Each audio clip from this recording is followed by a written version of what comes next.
안녕하세요. 논리와 비판에서 상황 판단을 담당하고 있는 테디입니다. 이번 시간에는 지난 11월 실시되었던 모의평가 상황 판단 16번 문항을 분석해 보도록 하겠습니다. 네, 문제는 이제 다 각자 풀어봤다는 전제하에 해볼게요. 먼저 뭘 찾아야 돼? 요구사항이 뭐야? 봤더니 발문에 다음 글을 근거로 판단할 때 옳지 않은 것은 해서 옳지 않은 것을 찾는 거예요. 그러고 나서 정보를 봤더니 정보에서는 1에서 5까지 적힌 카드가 12장씩 10장이 있다 이렇게 돼 있고, 마지막을 봤더니 바닥글 마지막을 봤더니 이 규칙에 따라 카드를 배열했다고 했는데 A, B, C, D 무려 5개나 정보를 알 수가 없어요. 확정이 돼 있지 않아요. 그리고 선지를 봤더니 뭐 A로 가능한 수는 2가지다, 뭐 C는 5가 아니다, D가 2라면 어쩌고 저쩌고 하는 거 보니까 뭔가 경우도 파생이 많이 돼요. 그래서 다시 한번 바닥글을 슬며시 살펴봐도 A가 정확하게 A가 들어올 수 있는 거는 뭐라고 직접적으로 알려주는 게 없어요. 그래서 뭔가 내가 정보를 찾아내야 되겠구나. 여기서 어떻게 되는지 A, B, C, D, E를 내가 채워야 되겠구나. 근데 채우는데 채울 수 있는 정보가 그렇게 많지가 않아. 그러니까 직접적이지 않아. 그러니까 내가 뭔가 여기서 생각을 해내야 돼. 그리고 이거는 여기서 주고 있는 거는 규칙이에요. 배열 규칙을 주고 있으니까 이건 게임 지시형이구나. 그러면 제가 뭐라고 했죠? 이런 규칙을 주는 문제는 규칙이 어떻게 적용되는지, 어떤 건지 이해를 해야 되고, 이 이해를 바탕으로 해서 실행을 하면 웬만하면 풀린다. 머리 복잡하게 생각하지 말고 요 정도까지 내가 기준 WC 기준 찾기에서 요 정도까지만 내가 정리해 놓으면 충분히 내가 이 문제를 해결할 수 있다 라고 생각하시면 돼요. 그래서 정보를 정리해 봅시다. 어떤 정보들이 나와 있어요? 배열 상황에서 카드를 사용한 게 나와 있죠. 카드는 1에서부터 5까지 있고 2장씩 있으니까 총 10장인데 거기서 밑에 배열한 거를 보면 쓴 카드들이 나와요. 5, 1, 2, 3, 3 해서 5장을 썼잖아요. 이미 쓴 카드 5장이 어떻게 돼 있는지 그 현황을 살짝 분석을 현황을 정리를 해 놓으셔야 되고요. 그 다음에 두 번째는 룰, 규칙이 어떤 거야? 이거는 배열 규칙이에요. 왼쪽부터 쭉 가는데 배열 규칙인데 딱 봤더니 이걸 여기서 파악을 할 수 있어요. 그 다음 자리에 올 수 있는 수가 1부터 5까지 마음대로 다 들어올 수 있는 게 아니고 한정적이야. 아까 얘기한 대로 A하고 B 이렇게 이 순서대로 간다 그러면 B로 가능한 거는 A보다 B가 작든지 A하고 B가 같든지 A보다 1이 크든지 요 세 가지만 가능한 거예요. 그리고 이미 사용한 카드가 있죠. 그러니까 3은 다 썼죠. 요거는 안 되는 거예요. 그럼 여기 이 B에 가능한 것 중에 3이 있으면 그만큼 또 횟수가 줄어들겠죠. 네. 그러니까 결국 우리는 경우의 수를 좀 판단할 필요가 있다. 그러고 나서 이제 판단 단계로 왔을 때는 일단 제가 말씀드렸잖아요. 어느 정도 규칙이 이해가 되면 실행할 수 있을 정도만 되면 된다. 실행해보자.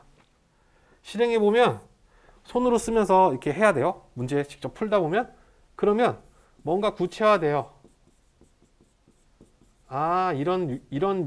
이게 규칙에서는 그런 말이 없지만 여기는 3이 들어갈 수 없고 1 같은 경우에는 거의 끝에쯤에 나와야 돼. 처음에 나오면 1보다 작은 수나 작거나 큰 수, 1보다 작거나 같거나 1만큼 큰 수는 큰 수를 딱 따져봤을 때는 여기에 들어올 수 있는 거는 한정적이야. 1이랑 2밖에 없는데 지금 이미 1을 하나 썼기 때문에 그 다음번에 여기 카드에 1이 오면 1은 쓸 수 없고, 그럼 2가 있는지 없는지에 따라서 한 자리만 더 갈 수 있어. 그러면 결국에는 D하고 이 자리에만 1이 갈 수 있어. 뭐 이런 것들도 쓱 들어와요. 직접 경우를 판단해 보다 보면. 그러면 이런 식으로 하다 보면 여기서 이 과정을 겪으면서 1을 넣어봤더니 여기 올 수 있는 건 1이랑 2래. 근데 2는 이미 다 썼어. 없어. 1도 다 썼어. 없어. 그럼 여기 들어올 수가 없네. 그러면 A가 2인 경우에는 들어올 수 있는 1 다음에 들어올 수 있는 수는 1밖에 없는데 이미 1을 한번 썼기 때문에 제일 끝 2에다 오지 않으면 이거 안 돼. 그러면 지금 아까 제가 풀이할 때는 정석적인 풀이 방법으로 했기 때문에 2를 고정하지 않고 풀었지만 여기서는 1, 1, 1, 1 1 이렇게 해서 2는 무조건 1이다 고정해놓고 풀어도 되는 거예요. 풀이 방법은 여러 가지가 있어요. 원리가 하나로 해서 A는 2와 4 이렇게 구분해서 거기서부터 진행하면 된다 이런 거지. 뭐 여기서 1을 고정 꼭 무조건 B, C, D로 판단하는 법은 없어요. 이런 식으로 고정값이 딱 생기면 2를 먼저 박아놓으면 생각할 때 그만큼 줄어들죠. 1에 대한 생각할 필요 없으니까. 그런 식으로 해결을 하시다 보면 이렇게 경우를 따지다 보면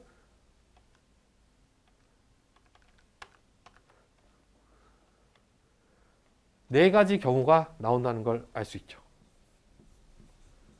그 네 가지 경우를 가지고 선지의 정오를 판단하는 거죠.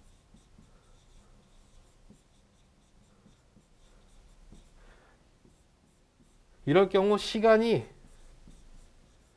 너무 많이 걸려요.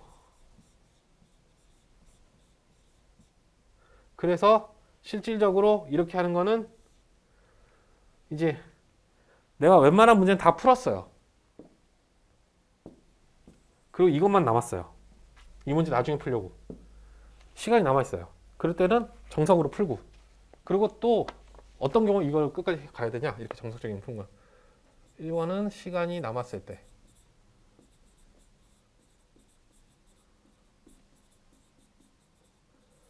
두 번째는 이미 시간을 꽤 많이 썼어요.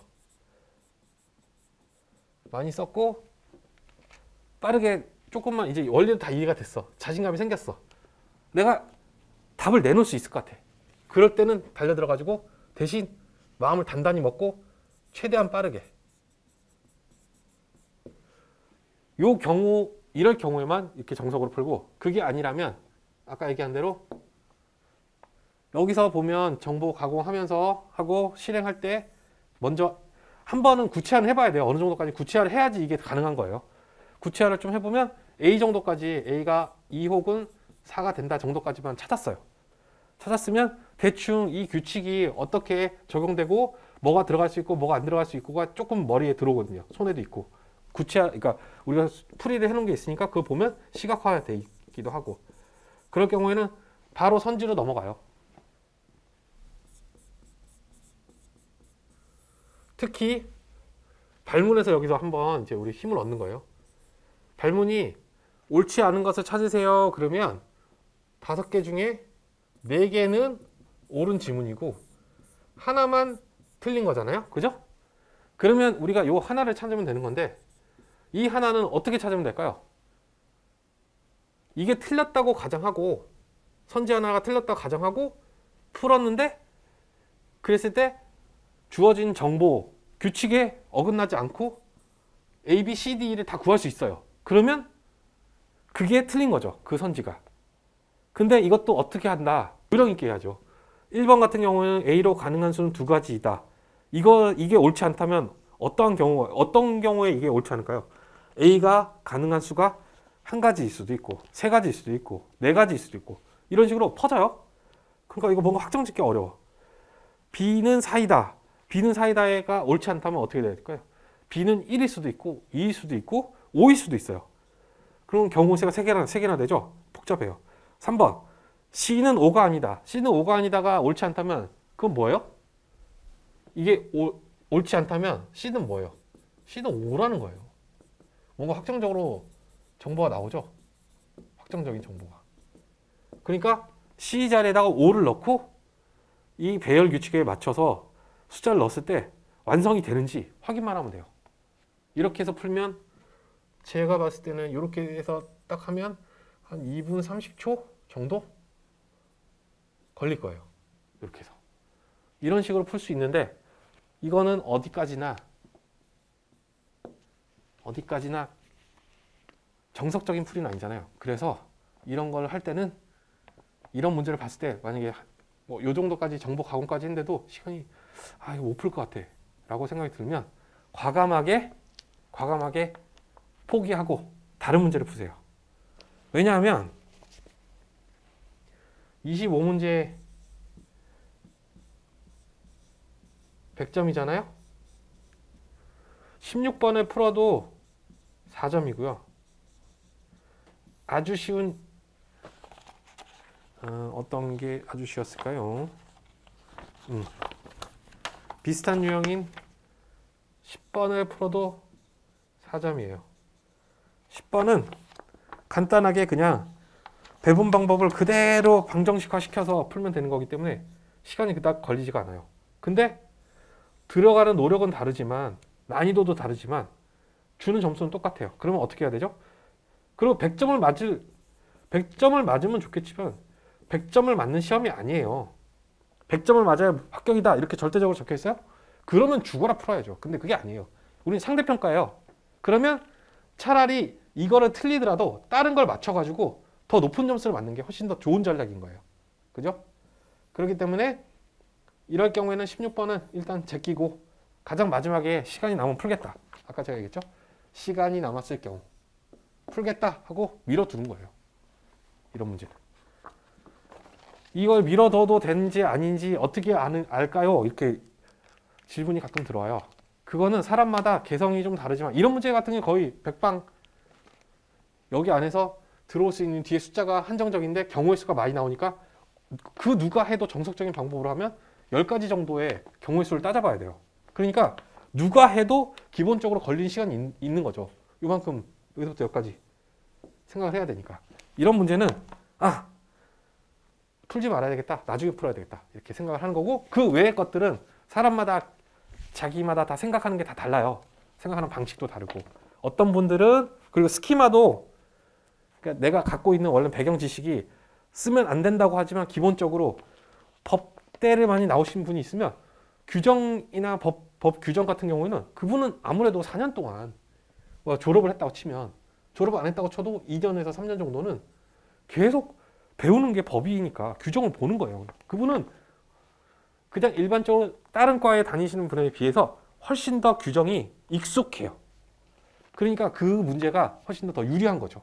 이렇게 사람마다 편차가 있어요. 그래서 어떤 분들은 규정이 어려운 거고 어떤 분들은 또 수학을 굉장히 잘하시는 분도 있어요. 그럼 이 문제 같은 경우도 16번 같은 경우도 쉽게 풀어내는 분도 있어요. 그냥 짜자자자자. 원래 올림피아드 문제나 이런 거 많이 풀어서 나 이거 좀 익숙해 이렇게 할 수 있거든요. 그런 것들은 어떻게 한다? 또 다시 돌고 돌아서 가장 좋은 기출 문제를 풀어가면서 평소에 풀어가면서 연습해서 나의 개성과 그러니까 나의 위치와 나의 능력과 나의 호흡 그 다음에 내가 잘할 수 있는 거 없는 것들을 파악해 가면서 하는 거예요. 기출문제 풀면서 나 이런 유형은 잘 못 푸는구나. 남들은 쉽다고 하는데 난 어렵네. 그것들 스트레스 받는 게 아니라 그걸 전략화 시켜야죠. 그러면 나는 일단 내가 잘 풀 수 있는 것부터 풀고 이런 것들은 시간이 좀 걸리거나 컨디션이 안 좋으면 바로바로 제끼면서 나중에 푸는 걸로 밀어놔야 되겠다. 이런 식으로 전략을 세울 수 있어야 돼요. 이게 뭐다?